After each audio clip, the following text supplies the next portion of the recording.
যত কম পৃথিবীতে ধ্বংস হয়েছে আল্লাহর আযাবে গজবে আল্লাহ বিরোধিতায় তারাই কথা বলছে।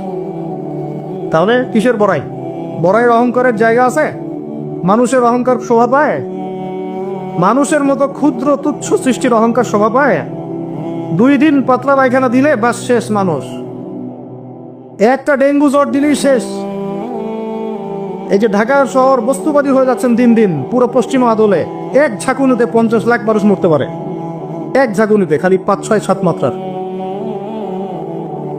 মানুষকে আল্লাহ পাক ছোট্ট একটা ক্যান্সারের ভাইরাস দিয়ে শেষ করে ফেলতে পারে, সামান্য একটা মহামারীর বাতাস দিয়ে লাখ লাখ মানুষকে মারতে পারেন। মানুষের অহংকার শোভা পায়? কোন মানুষ নামাজ পড়ে না চিন্তা করেছেন? যে মানুষের হৃদস্পন্দন শ্বাস আল্লাহ নিয়ন্ত্রণ করছেন, একটু শ্বাসকষ্ট হলেই হাসপাস উড়ে যায়। বড় একজন আলেম তেলাওয়াত করছেন, কোরআন তেলাওয়াত, নামাজে আমরা পিছনে নামাজ পড়ছি, শ্বাসকষ্টের কারণে তেলাওয়াতে পুরো আয়াতটা তেলাওয়াত করতে পারেন না, থেমে থেমে তেলাওয়াত করতে হয়। তখন আমার মনের মধ্যে চিন্তা আসলো, সুবহানাল্লাহ, এত বড় আলেম, আল্লাহ পাক তাকে এভাবে শ্বাসকষ্ট দিয়ে পরীক্ষা করছেন, অথচ আল্লাহ পাক আমাকে এখান থেকে মুক্ত রাখছেন, আমি তো তার মতো তেলাওয়াতও করি না। কত মানুষ পঙ্গু হয়ে পড়ে আছে, ওই অবস্থা আল্লাহর ইবাদত করতেছে। কত মানুষের চোখ নাই, হাফেজে কোরআন হয়ে বসে আছে, মুফতি হয়ে বসে আছে না? তাই নেয়ামতের কথা স্মরণ করেন, আল্লাহ পাকের নেয়ামতগুলো স্মরণ করেন, বোঝার চেষ্টা করেন। আল্লাহ পাক সূরা দুহায় এটাই বলছেন, সূরা দুহার শেষে আল্লাহ পাক এটা বলছেন, আলাম ইয়াজিদকা ইয়াতীমান ফাআওয়া, তোমাকে আমি ইতিম অবস্থায় পাই নাই, আশ্রয় কি দেইনি? ওয়া ওয়াজাদাকা দাল্লান ফাহাদা ওয়া ওয়াজাদাকা আইলান ফাআগনা فأما اليتيم فلا تقهر وأما السائل فلا تنهر وأما بنعمة ربك فحدث। তুমি আল্লাহ পাকের যে নিয়ামতগুলো আল্লাহ দিয়েছেন এগুলো মানুষকে বর্ণনা করতে থাকো, বলতে থাকো, খালি উপলব্ধি করেন যে আল্লাহ পাকের কত নিয়ামতে আপনি আছেন, বাস, আর কিচ্ছু লাগবে না। আর আপনি আমি না থাকলে দুনিয়া থেমে থাকতো না, সব চলতো। তাহলে কিসের জন্য, কাদের জন্য আমরা এই হায়াত এবং সময়, রুজি, এনার্জি, যৌবন নষ্ট করছি? ভাই আমাকে বলেন, কাদের জন্য করছেন? যে আল্লাহর হাতে আপনার প্রাণ, একটু প্রেশার আপ ডাউন করলেই শেষ, একটু শ্বাসকষ্ট হলেই শেষ, একটু মহামারী দিলেই মাস শেষ। সেই মানুষ নামাজ পড়ে না, সেই মানুষ যাকাত দেয় না, সেই মানুষ বলছে যে পর্দা এই যুগে চলে না, ওই যুগে চলতো, সেই মানুষ মুসলমানদেরকে বলছে এরা এখন মৌলবাদী হয়ে যাচ্ছে। সেই মানুষের সারাদিন কাজ প্রোপাগান্ডা হচ্ছে, ইসলামের বিরুদ্ধাচরণ করা, প্রিন্ট মিডিয়া দিয়ে, ইলেকট্রনিক মিডিয়া দিয়ে, ইত্যাদি ইত্যাদি। কোন মানুষের? যেই মানুষের এতটুকু ক্ষমতা নাই যে নিজে আগামীকালের খবর নিবে, নিজে আগামীকালের খবর নেবে, এইটুকু ক্ষমতা যে মানুষের নাই, সেই মানুষ আজকে এই কাজ করে বেড়াচ্ছে। আল্লাহ পাক আমাদের স্বর্গে কথাগুলো বোঝার তৌফিক দান। আল্লাহ পাক সর্বপ্রথম আমাকে জানা অনুযায়ী আমল করার তৌফিক দান করেন, যা বলি তার উপর আমল করার তৌফিক দান করেন, এবং আপনাদের সবাইকে শোনা অনুযায়ী আমল করার তৌফিক দান করেন। আমি বলছিলাম কায়েম আর দাওয়া এক জিনিস নয়। আমি দাওয়া দিচ্ছি, ইসলামের কথা বলছি, দাওয়াতের ক্ষেত্রে এই বিষয়গুলো খেয়াল রাখবেন। কেন একটা সমাজের মধ্যে সুদের প্রসার বাড়বে? কেন বাড়বে? কেন একটা সমাজের মধ্যে, মুসলিম সমাজে খ্রিস্টান মিশনারিরা অবাধে দাওয়াতি কাজ করবে এবং দলে দলে মানুষকে খ্রিস্টান বানাবে? কেন? আর কেন মুসলমানদের ইমান এত দুর্বল হবে যে তারা এইভাবে সামান্য একটা চাকরি বা ক্ষমতা, টাকার জন্য, বাড়ির জন্য ইমান বিক্রি করে দিবে? দেশের, বিশ্বের খবর রাখার চেষ্টা করেন, আনাচে কানাচে এগুলো ছড়িয়ে যাচ্ছে। আগে ছিল যে নিউট্রালাইজেশনের কথা বলছিলাম না, আগে ছিল যে মানুষ হারাম খাইতে দ্বিধাবোধ করতো, যে মানুষ জেনে ফেললে কি বলবে, ছিচি করবে। এখন ঘরে ঘরে সুদ, ঘরে ঘরে। ওয়াল্লাহি আমরা সবাই এখন মায়ের সাথে জেনা করি। নবী সাল্লাল্লাহু আলাইহি ওয়াসাল্লাম বলেছেন, সুদের পাপের 70 শাখা, তার সবচেয়ে নিচের শাখা মায়ের সাথে জেনা করা। আপনি করেন না? আপনার ওয়াইফ দেখেন সমিতিতে টাকা দিচ্ছে, সুদের টাকা। একজন স্ত্রী স্বামী খোঁজার সময় চিন্তা করে দেখে কে টাকা পয়সার দিক থেকে বেশি স্বাবলম্বী, সে হারাম খাক হালাল খাক পরোয়া করতে চায় না। এখনকার অনেক গার্ডিয়ান, পিতামাতা দেখতে চায় না বাচ্চাটা আমার চাকরি করবে কোথায়, হালালে না হারামে, পরোয়া করতে চায় না। করলেই হইল, ওকে নাকি প্রতিষ্ঠিত হতে হবে।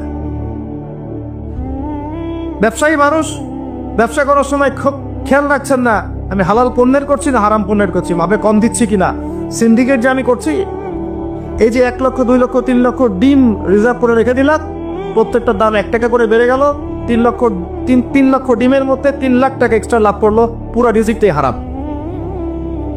রিজিকটা কি? হ্যাঁ, মানুষ এগুলো ভাবেও না এখন যে রিজিকও একটা ব্যাপার, যে আমার হালাল রিজিক ছাড়া ইবাদত কবুল হবে না, দোয়াও কবুল হবে না। ওর হারাম রিজিক নিয়ে সে বছর বছর হজমরা করতেছে। আর আবু বকর সিদ্দিক রাদিয়াল্লাহু আনহুর সামনে খাবার আসলো, তিনি তাড়াহুড়ার মধ্যে ছিলেন, খাবারটা খেয়ে ফেললেন। এরপর মনে হলো যে খাবারটা খেলাম, জিজ্ঞাসা করা দরকার ছিল খাবারটা কোত্থেকে আসলো। ভৃত্যকে ডেকে বলছেন খাবার কোত্থেকে নিয়ে আসলো। সেই ভৃত্য বলছে যে আমি জাহেলি যুগে গণকের কাজ করতাম। কিসের কাজ? ও যে হাত দেখে টাকা নেন, টিয়া পাখি দিয়ে ভাগ্য পরীক্ষা করে, আন্টি টান্টি বিক্রি করে, আচ্ছা নাই? ওখানে গেলেই শিখ, গেলে কি লা ইলাহা ইল্লাল্লাহ কেটে গেল, আবার আপনাকে মুসলমান হতে হবে। এত সহজ না। আল্লাহ পাক তার নবীকে ওয়াদা করেছেন, একদম ওয়াদা, হে মুহাম্মদ সাল্লাল্লাহু আলাইহি ওয়াসাল্লাম, তোমার উম্মতের যে কোনো ব্যক্তি আসমান জমিন সমান পাপ নিয়েও যদি আমার সামনে দাঁড়ায়, 7 আকাশের সমান পাপ, জমিনের সমান পাপ আমার সামনে দাঁড়িয়েছে কিয়ামতের মাঠে, তো বেচারার আমল নামায় কোনো শিরকের পাপ নাই। কিসের পাপ নাই? আমি আল্লাহ তার সামনে আসমান জমিন সমান ক্ষমা নিয়ে হাজির হব। ওইটা কেটে গেল কোথায়? খালি গিয়ে বললেন যে দেখেন তো আমার হাতটা একটু দেখে দেন তো, কয়টা মেয়ে আছে আমার লাইফে, কয়টা বিয়ে হবে। ও আবার এই পাশে দাগগুলো দেখে, দেখে বলে যে 2টা। ঠিক আছে, কিন্তু সারা জীবনে আপনি 2টা বিয়ে করতে পারলেন না, করার দরকার নাই, করার দরকার নাই, একটা নিয়ে থাকেন। কেন দরকার নাই? সবাই সবকিছু করতে পারবে না, সবাই সবকিছু করতে পারবে না, বিধান সবার জন্য প্রযোজ্য হয় না। যার ক্ষমতা, যার সামর্থ্য আছে, যে ব্যালেন্স করতে পারে, তার ব্যাপারটা ডিফারেন্ট। সবাই সবকিছু পারবে, তো শিরক কেটে গেলে এভাবে। এরকম অনেক কাজ আছে। আপনি বলছেন যে মায়ের কসম, কিসের কসম? শিরক হয়ে গেল। কসম কার নামে করতে হবে? বলতে হবে আল্লাহর কসম। কসম যদি করতেই হয় কার নামে করতে হবে? আল্লাহর নয়। এ বললাম যে ভাই কেমন আছেন, তা আপনি বলছেন যে আপনার দোয়াতেই ভালো আছে, আপনার দোয়াতেই ভালো আছে। আগে কি বলতে হবে? আলহামদুলিল্লাহ, আল্লাহর রহমতে, অতঃপর আপনাদের দোয়ায় ভালো আছে। কথা বলাও শিখতে হবে। বললেন যে আগামীকাল আমি এটা করবই, আগামীকাল আমি এটা করবই, গ্যারান্টি দিতে পারবেন? পারবেন না। বলে ফেললেন যে এই সময়গুলো এখন ভালো না, সময়টা ভালো না, এটা যুগকে আপনি গালি দিলেন, এটাও নিষেধ, এটাও নিষেধ। অনেকে অনেক সময় শিরকি নামও পর্যন্ত রাখবে। একজনের নাম শুনেছিলাম শাহিন শাহ, কি নাম? আচ্ছা, এরকম নামে কেউ আছেন নাকি? আচ্ছা, বাতের। এর অর্থ হচ্ছে রাজাধিরাজ, রাজার সবচেয়ে বড় রাজা, মানে সবচেয়ে বড় রাজা। কে সবচেয়ে বড় বাচ্চা? সূক্ষ্ম সূক্ষ্ম অনেক শিরক আছে, বড় বড় শিরক আপনারা চিনেন। এদিকে বলছে ইহদিনাস সিরাতাল মুস্তাকিম, সরি, ইয়াকা না'বুদু ওয়া ইয়াকা নাস্তাঈন, হে আল্লাহ শুধু আপনারই ইবাদত করি, আপনার কাছেই সাহায্য চাই। বের হই কবরে গিয়ে সেজদা করবা, ওখানে মৃত মানুষের কাছে সাহায্য আছে। সেজদা কার জন্য? সেজদা কি আল্লাহ ছাড়া অন্য কাউকে করা যাবে? সাহাবীরা কি আল্লাহর নবীকে সেজদা করেছিলেন? তাহলে আপনারা কত বড় মানুষ হয়ে গেছি? আমরা কি তাদের চেয়ে বড় হয়ে গেছি? হ্যাঁ, জরুরি। এইভাবে মানুষ শিরক করছে। তারপরে জবাই, কুরবানি কার জন্য করতে হয়? তো মানুষ তো অনেক সময় দেখা যায় যে জীবিত মানুষ মৃত মানুষের জন্য কুরবানি করছে। এখন গ্রামে গ্রামে ছড়িয়ে পড়তেছে কবিরাজি, তান্ত্রিক, কবিরাজ, বান মারা, টোনা, এগুলা। যে করবে সেও মুশরিক, যে ওখানে গিয়ে ধন্না দেয় সেও মুশরিক। হ্যাঁ, যে করবে সে তো মুশরিক হয়ে গেছেই। আর যে গিয়ে ধন্না দিচ্ছে যে আপনি আমাকে এগুলা থেকে বাঁচান, এবং সে জিনের সাহায্য নিয়ে বিভিন্নভাবে এই কাজগুলো করে দিচ্ছে, সমস্যা, ইমান কেটে গেল। কি করতে পারবেন? কোরআন এবং হাদিস থেকে চিকিৎসা করতে পারবেন, কোরআন সুন্নাহ থেকে চিকিৎসা করতে পারবেন। এগুলো বলা ঠিক না বা পাবলিকলি বলা হয় উচিত না, এগুলো আমাদের বিরুদ্ধেও করে মানুষ। হ্যাঁ, আমাদের বিরুদ্ধেও মানুষ এগুলো করে, মনে করে আমরা এগুলো বুঝবো না, বা আমাদের এইসব দোয়া কালাম জানা নাই, বা আল্লাহ পাক আমাদেরকে হেফাজত করবেন না, এমনটা মনে করে। আরে সমস্ত কাফেরকে যদি এক পাল্লা রাখা হয়, আল্লাহ পাকের সূরা ফাতিহাকে এক পাল্লা রাখা হয়, তুই পারবা নাকি? তো অযথা এইসব পরিশ্রম করো কেন? বরং কোরআন সুন্নাহ দিয়ে আল্লাহর কাছে এমন চিকিৎসা নেওয়া যায়, যেই চিকিৎসা ও তো অতিক্রম করতে পারবেই না, বরং করতে গেলে ও নিজে ধ্বংস হয়ে যাবে। কোরআনের উপর যেতে পারবে? এগুলো দিন দিন বাড়তেছে। আমি আপনাদেরকে কিছু চিকিৎসা বলে দিই, এগুলো আমল করেন, ইনশাআল্লাহ আল্লাহ পাক আপনাদেরকে হেফাজত করবেন ইনশাআল্লাহ। 1 নাম্বার তো নামাজ তো অবশ্যই পড়বেন, পবিত্র থাকবেন অজু অবস্থায়। 3 নাম্বার আয়াতুল কুরসি পড়বেন, আয়াতুল কুরসি। কোন সূরা আছে এটা? সূরা বাকারার 255 নম্বর আয়াত, আয়াতুল কুরসি। আর পড়বেন সূরা বাকারার শেষের 3 আয়াত, সূরা বাকারার শেষের 3 আয়াত। এর আগে সূরা ফাতিহা আছে, তারপরে পড়বেন সূরা ফালাক, নাস, ইখলাস, কাফিরুন। সূরা ফালাক, নাস, ইখলাস, কাফিরুন। পড়বেন সূরা জিনের প্রথম 10 আয়াত। কোন সূরা? সূরা জিনের প্রথম 10 আয়াত। পারলে পুরা সূরা ইয়াসিন, সূরা ইয়াসিন। তারপর সূরা সফফাত এর প্রথম 10 আয়াত, এর সাথে সূরা কাহাফের প্রথম 10 আয়াত। তারপরে সূরা তাহা, সূরা ইউনুস আর সূরা আরাফ। এই 3টা সূরায় জাদু, বান, টোনার এগুলোর বিরুদ্ধে কিছু আয়াত আছে। যেমন قالوا يا موسى إما أن تلقي وإما أن نكون أول من ألقى قال بل ألقوا فإذا حبالهم وعصيهم يخيل إليه من سحرهم أنها تسعى فأوجس في نفسه خيفة موسى قلنا لا تخف إنك أنت الأعلى وألق ما يمينك تلقف ما صنعوا إنما صنعوا كيد ساحر ولا يفلح الساحر حيث أتى। মানে এগুলো অর্থ জানলে আপনারা বুঝবেন। এগুলো পড়লে এগুলো একদম লোহার তরবারি দিয়ে যেমন আঘাত করা হয়, এভাবে আঘাত করা হয়, সব শেষ হয়ে যাবে ইনশাআল্লাহ তাআলা, ইনশাআল্লাহ তাআলা। তো কেউ যদি এগুলোতে আসক্ত থাকেন, এটা শেখ। এটা কি? উমর রাদিয়াল্লাহু আনহুর যুগে তিনি ফরমান জারি করেছিলেন, কেউ যদি জাদুবিদ্যার চর্চা করে তাকে হত্যা করবে, একদম গর্দান নামে কতল করে দিবে। এটা ইসলামিক লস। ইসলামিক তো বললাম যে ইসলামিক লস কায়েম করা এখন আমাদের পক্ষে সম্ভব, এখন সম্ভব না, কিন্তু ঈসা আলাইহিস সালাম অবশ্যই তা করবেন ইনশাআল্লাহ। আপনাদের কি মনে হয় ঈসা ইবনে মারইয়াম এসে মানব রচিত বিধান দিয়ে তার খেলাফা রাষ্ট্র কায়েম করবেন?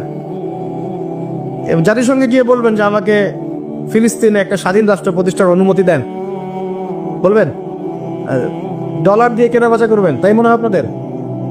ইলেকট্রনিক মানি দিয়ে, ক্যাশলেস সোসাইটি দিয়ে, এগুলো যা করার আছে করে নেন। করতে করতে যখন ক্ষান্ত হবেন, আল্লাহ পাক তখন ঈসা ইবনে মারইয়ামকে পাঠাবে ইনশাআল্লাহ। পৃথিবীর সমস্ত জুলুম উঠে যাবে ইনশাআল্লাহ। কোনো মাজলুমের অধিকার আর খর্বিত হবে না, প্রত্যেক মাজলুম তার অধিকার ফিরে পাবে ইনশাআল্লাহ। একটা ফিলিস্তিনের বাচ্চার রক্তের প্রতিশোধ আমরা নিব ইনশাআল্লাহ। একটা বোনের ইজ্জতের বদলা আমরা নিব ইনশাআল্লাহ। একটা ভাই যাদেরকে অন্যায়ভাবে হত্যা করা হয়েছে, এদের রক্তের বদলা আমরা নিবই ইনশাআল্লাহ। আমরা বেঁচে না থাকলে আমার সন্তান নিবে ইনশাআল্লাহ, ও বেঁচে না থাকলে তার সন্তান নিবে ইনশাআল্লাহ। আমরা কিছু ভুলি নাই, ভুলে যাবও না ইনশাআল্লাহ। এই দুনিয়া ততদিন পর্যন্ত ফানা হবে না যতদিন এই দৃশ্য বিশ্ববাসী না দেখছে ইনশাআল্লাহ। তোমাদের যা করার আছে করো, যা ইচ্ছা করতে থাকো। এখন বিশ্বের মুসলমানদের রক্তের হোলি খেলায় মেতেছে না, যেখানে মুসলমান সেখানেই নির্যাতন, চায়নায় নির্যাতন, ওইখানে ইয়াতে কি বলবো, ওটা কি সিরিয়াতে নির্যাতন, তারপর ইয়েমেনে নির্যাতন, ফিলিস্তিনে নির্যাতন, ইরাকে করে গেল, হ্যাঁ, তারপরে লেবাননে করে, জর্ডানে করতেছে, আরব কান্ট্রিগুলোর মধ্যে, আফ্রিকার কান্ট্রিগুলো, যে কোনো জায়গাতে তাকান দেখুন খালি মুসলমানদের উপর নির্যাতন আর নির্যাতন চলতেছে। এর জন্য শুধু ওরা দায়ী নয়, এর জন্য আমরাও দায়ী। কেন নির্যাতন আসবে না? কেন আল্লাহর গজব আসবে না? কারণ নবী সাল্লাল্লাহু আলাইহি ওয়াসাল্লাম বলেই গিয়েছিলেন যে শেষ জামানায় কাফের মুশরিকরা তোমাদেরকে এমন ভাবে আঁকড়ে ধরবে, ঘিরে ধরবে, যেন দস্তরখানায় সবাই খাবার খেতে বসেছে। মানে আমরা সবাই দস্তরখানায় খাবার খেতে বসে যেমন করে বসি একসাথে, ওই যুগে বলছিলেন ইয়া রাসূলুল্লাহ সাল্লাল্লাহু আলাইহি ওয়াসাল্লাম, আমরা কি ওই সময় সংখ্যায় কম হব? অবাক হয়েছিলেন তারা, কারণ ওই সময় তো ইসলামের বিজয়ের যুগ। আমাদের এইরকম অবস্থা হবে যেখানে আমরা 313 মিলে 1000 বদরে ঠেকাই দেই, 700 মিলে উহুদের 3000 ঠেকাই দেই, মোতাব যুদ্ধে আমরা কত 3000 নিয়ে 2 লাখকে ঠেকাই দেই। ওই মুসলমানদের এই অবস্থা হবে? সাহাবীরা বলছিলেন অবাক হয়ে। তখন নবীজি বলছেন, হ্যাঁ তোমাদের অবস্থা ওইরকম হবে। তোমরা সংখ্যায় হবা সমুদ্রের ফেনার মতো। সমুদ্রের, দেখতে পাচ্ছেন এখন খালি নাম কেউ আসতে মুসলিম বাড়তেই আছে। সমুদ্রের ফেনার মতো, কিন্তু 2টা জিনিস তোমাদেরকে পেয়ে বসবে। এই 2টার কারণে এই পরিণতি তোমাদের হবে। এক নম্বর হচ্ছে তোমাদের মধ্যে দুনিয়ার মহব্বত তোমাদেরকে পেয়ে বসবে, আর একটা আল ওয়াহান তোমাদেরকে ধরে ফেলবে। সাহাবীরা বলছে ওয়াহান কি? নবীজি বলছে তোমরা আল্লাহর পথে জীবন দিতে চাইবে না, এই ভয়, আল্লাহর পথে জীবন দেওয়ার ভয় তোমাদেরকে পেয়ে বসবে। এই 2টা যখন তোমাদেরকে পেয়ে বসবে, তখন এই কাফের, মুশরিক, মুনাফিক যারা আছে সবাই মিলে তোমাদেরকে একটা কচু কাটা করে ফেলবে। হয় না এখন এটা? শুধু এই যুগে না, প্রত্যেক যুগে যুগে যখনই মুসলমানদের উপরে এই 2টা এসেছে, তখনই মুসলমানরা আক্রমণের শিকার হয়েছে। কখনো তাতারিদের হাতে, ওই যে চেঙ্গিস খানের বংশধর মনে আছে, মঙ্গলরা, ওরা এসে মুসলমানদেরকে একদম কেটে ফেলে দিয়েছিল। কতদিন? 40 দিনের মধ্যে বাগদাদে ওরা মনে হয় প্রায় 10 থেকে 15 লক্ষ মানুষকে হত্যা করেছে, ওই তাতারিরা মুসলমানদেরকে, আব্বাসীয়দের সময়। এরকম হিস্ট্রি অনেক আছে। তারপরে যখন এই ফাতেমি সাম্রাজ্য চলছিল, তখন ক্রুসেডাররা এসে মুসলমানদেরকে হত্যা করেছে। তারপরে আবার করেছে জেঙ্গিদের সময়, আইয়ুবিদের সময়, এমনকি মোগল সাম্রাজ্য। এর আগেও যখন দুনিয়া পৃথিবী ওখান ঢুকে গিয়েছিল, তখন দেখা গেছে যে মুসলমানদের মধ্যেই মারামারি চলতেছে। হ্যাঁ, ওখান থেকে গিয়ে কর্ডোবা ইসলামী খেলাফত হয়েছে। এগুলো হিস্ট্রি পড়বেন, ইতিহাস নিয়ে ইনশাল্লাহ আরেকদিন কথা হবে। আমার নিয়ত আছে আপনাদেরকে হিস্ট্রি শোনানোর, একদম আদম আলাইহিস সালাম থেকে শুরু করে এই পর্যন্ত যা যা হয়েছে ইসলামের ইতিহাসে, একটা একটা করে ধারাবাহিক পর্ব আকারে আসবে ইনশাআল্লাহ। এতে করে খুব অল্প সময়, হয়তো 10 মিনিটের মাদ্রাসা এমন হতে পারে, 10 থেকে 15 মিনিটের মাদ্রাসা, এর মধ্যেই একটা একটা করে পর্বে একটা একটা করে হিস্ট্রি আসবে ইনশাআল্লাহ। যদিও খুব টাফ এই কাজটা করা, এবং এটার জন্য অনেক ইনভেস্টমেন্টের দরকার, আল্লাহ পাক যেন সহজ করে দেন। তো মূল কথাটা আমি বলছি যে যখন আমরা এভাবে দুনিয়া প্রেমে ঢুকে গিয়েছি এবং আল্লাহর পথ থেকে সরে আসছি, মার খেতে হয়েছে। এখন আমাকে বলেন তো দেখি, আমরা কি আমাদের অবস্থার উন্নতি চাই না? এতক্ষণ যা বুঝালাম, এতে কি বুঝতে পারলেন যে দিন এখন শুধু একটা নিভু নিভু বাতির মতো জ্বলছে? গুটি কয়েক মানুষের মধ্যে হক সীমাবদ্ধ হয়ে যাচ্ছে। প্রবলেমগুলো কি আপনারা ফাইন্ড আউট করতে পারেন? প্রবলেমগুলো দেখেন। সারা বিশ্বে ইসলামিক কোনো খেলাফত আছে? ইসলামের কোনো ঐক্য আছে? একজন আমিরুল মুমিনিন আছে? একটা জামা আছে? একটা ইমারা আছে? আমাদের কি অর্থনৈতিক শক্তি আছে? ভিত্তিটা নাই। পুরো বিশ্বের রাজনৈতিক ক্ষমতাকে আমরা নিয়ন্ত্রণ করি না। পুরো বিশ্বের মিডিয়াগুলো কি আমাদের? এমনকি যেগুলোতে রেকর্ড করছেন, যে ফোন আপনার হাতে, সেটাও তাদের। এটাও কাদের? তাদের। পুরো বিশ্বের যে ফিলোসফিক্যাল থটসগুলো আছে, দর্শন, এই দর্শনগুলো আমাদের চলছে না ওদের চলছে? সব পশ্চিমা দর্শন চলছে না? এই যে নাস্তিকতা, কাদের দর্শন? আমাদের। এই যে সেকুলার কনসেপ্ট, কাদের দর্শন? আমাদের দর্শন। এই যে সো কল্ড ডেমোক্রেসি, কাদের দর্শন? আমাদের।